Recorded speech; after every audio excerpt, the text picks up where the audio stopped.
All right, so I finally got my hands on the most expensive running shoes that Nike offers on their website. Retail on these guys are actually $285, and I know already right from the beginning that this is not necessarily a shoe that should be on my feet because this is made for racing. Literally why it says Nike Racing on the side of the box instead of Nike Running. But I did want to try these out. I've tried some of the other pairs out in the past, and this is the craziest looking one out of all of them. So I had to give it a try and just see what I thought on feet. Overall experience, here's the box. I like that it says Nike Racing up here.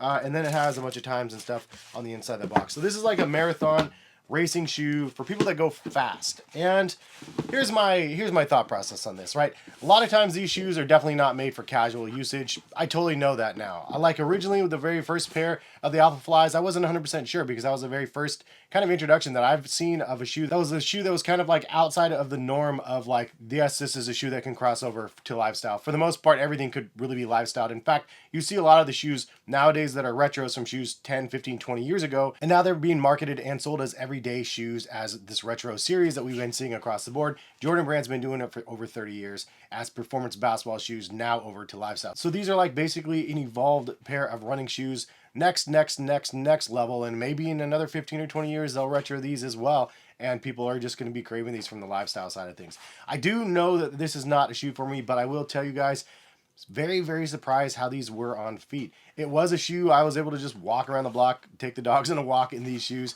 I actually did that. It was crazy. Now I've tried a couple different plated runners here and there, and usually the toe off is a little bit crazy because there's so much rocking motion going on. Rightfully so, because they're trying to rocket you forward as you're running and trying to keep a fast pace.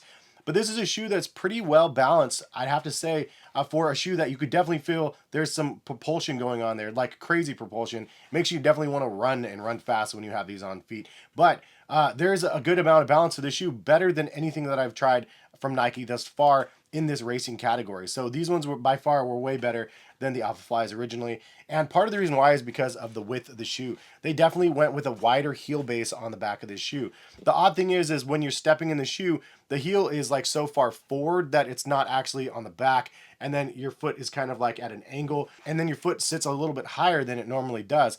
But for some reason, the natural motion when you're walking around in these, even though the look of the shoe looks like it's pretty much impossible to walk in, it's actually quite comfortable. It's actually also pretty stable, which is the part normally that these type of shoes, it's just a no-go because they're too narrow, and then you could feel like you're going to snap an ankle left to right. Because of the wide body on here, like I was like, these are actually pretty legit for even casual usage. So yes, I know they're not for me. They're actually something that worked pretty well, and it's actually a pair that I'm super stoked that I was actually finally get in my hands. I got mine from Dick's Sporting Goods. If you don't follow me on Twitter, it's at heskicks. Follow me over there, man. I always post all the deals and all the links to the products that I see that interest me, and hopefully they'll interest you as well. But let's go ahead and get into some details about this shoe right here. This is the Air Zoom Alphafly Next Percent 3, and I got a true to size 9.5, and I will say that is the proper size for myself. It fits me just right. This shoe though in hand is pretty incredible. The large air zoom unit in the very front of the shoe, I love the way that you can kind of see the radial patterns on the bottom where the zoom is right here. The airbags are insane. You can squish down on them and you see the columns react. And if you don't know Nike Air Zoom, basically it's these tensile fibers that are encapsulated inside an air unit, and when you squish down, the columns like expand out and then they snap back. And that's why Nike Air Zoom is actually one of those technologies that is actually used for performance like basketball and running. Now paired with that, you have the super foam that Nike has, which is ZoomX. So ZoomX is not the same thing as Air Zoom. They're totally different, but they both feature the name Zoom. Honestly, I find it confusing,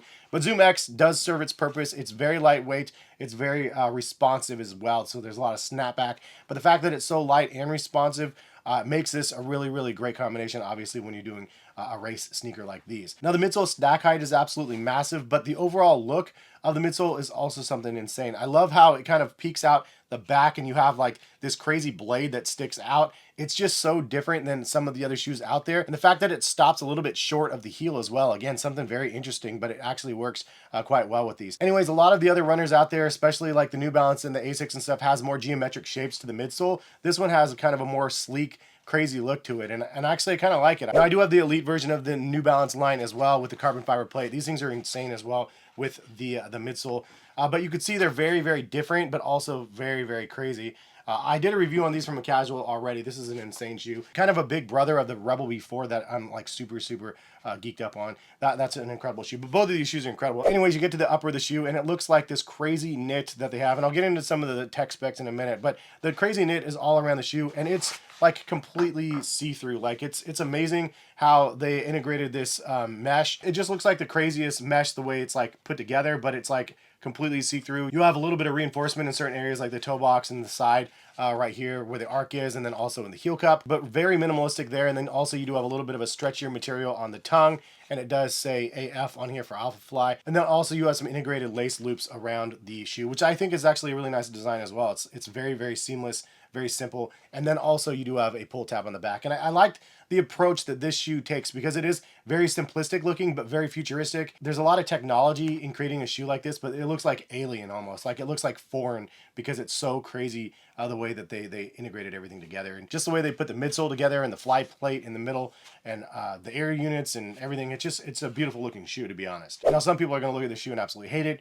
But I've always been drawn to just the crazy innovation in tech and just the forward motion of where footwear can take you, like literally. And this is just one of those shoes that I was like, dude, I really want to try them on my feet. I actually really do want to start running. Next year, my goal is to do like a 5K. I've been wanting to do that for the longest time.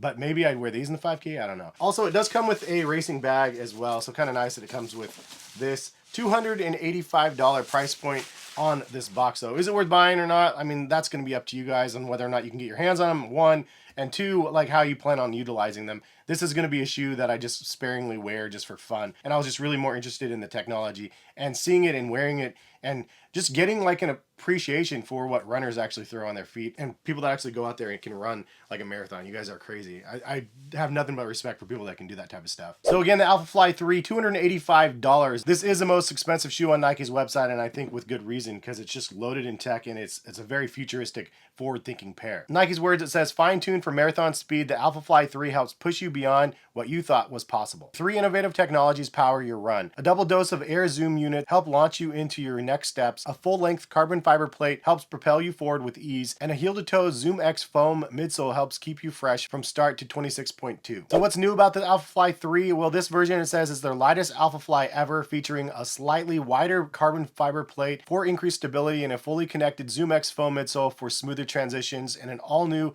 Atom knit upper designed to improve multi-directional containment and breathability. Notched laces offer a secure but soft lace up. An integrated knit tongue with lofted padding help alleviate lace pressure. Now these do weigh in at about 7.6 ounces, and this colorway is Volt, Dusty Cactus, and Total Orange Concord. So 7.6 ounces is insane when you have something that looks as bulky on feet. So I like that they call out one of the best features, and the thing that I noticed right away is the width of the shoe. They made the carbon fiber plate bigger. They made the width of the heel bigger. That's something I wish Adidas would do with their Prime X line. Very, very good as well.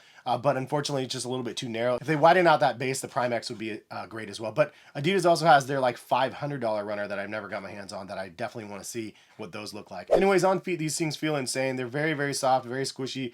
Heel to toe transitions insane. You definitely have a forward rocking motion in these things, but it can be a pair that I would say you can actually wear casually, which is something that couldn't have been said for the first and second version of the shoe because it was just too narrow. If you guys actually have these for running, have you ever worn these for casual at all? Just walking around the grocery store or whatever. I mean, I don't think it's a ludicrous idea. However, I do know why people that know about this shoe and like actually are invested in the idea and the concept and how this can make you a better runner.